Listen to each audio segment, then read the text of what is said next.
ఓం శ్రీ సాయినాథాయ నమః. కుష్ఠరోగుని భక్తిని సేవ. బాబా చెయ్యి కాలిను సంగతి మాధవ్ దేహత్ పాండే ద్వారా తెలుసుకునిన నానా సాహెబ్ చాందోద్కర్ వెంటనే బొంబాయి నుండి డాక్టర్ పరమానందను ప్రఖ్యాత వైద్యుని వెంట పెట్టుకుని వైద్య సామగ్రితో సహా హఠావుటిన సిడి చేరిన. చికిత్స చేయుటకై డాక్టర్కు కాలిన తమ చెయ్యి చూపమని బాబాను నానా కోరిన. బాబా హందలకు ఒప్పుకొనలేదు. చెయ్యి కలిన లగాయితు.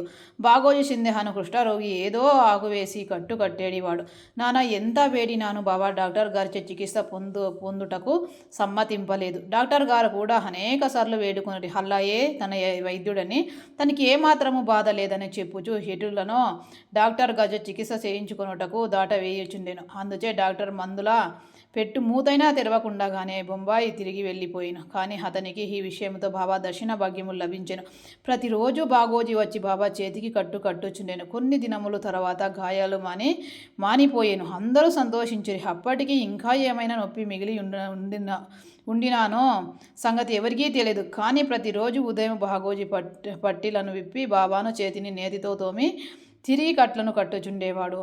బాబా మహాసమాధి వరకు ఇదే జరుగుచుండెను.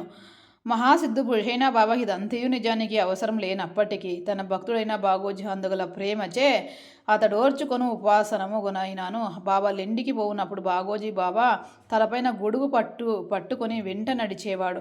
ప్రతిరోజు ఉదయం బాబాను ధుని యుద్ధ కూర్చొనిగానే బాగోజీ తన సేవ కార్యము మొదలాడేవాడు. బాగోజీ గత జన్మలందు చేసిన పాప ఫలితంలో ఈ జన్మము కుష్ఠరోగముచే బాధపడుచునేను. వాని వ్రేలు ఈడ్చుకొని పోయుచునేను. వాని శరీరం అంతయు చీము కారుచు దుర్వాసన కొట్టుచునేను. బాహ్యమునకు అతడు ఎంత దురదృష్టవంతిని వలె కనిపించినప్పటికీ అతడు మిల్కి అదృష్టశాలి, సంతోషి.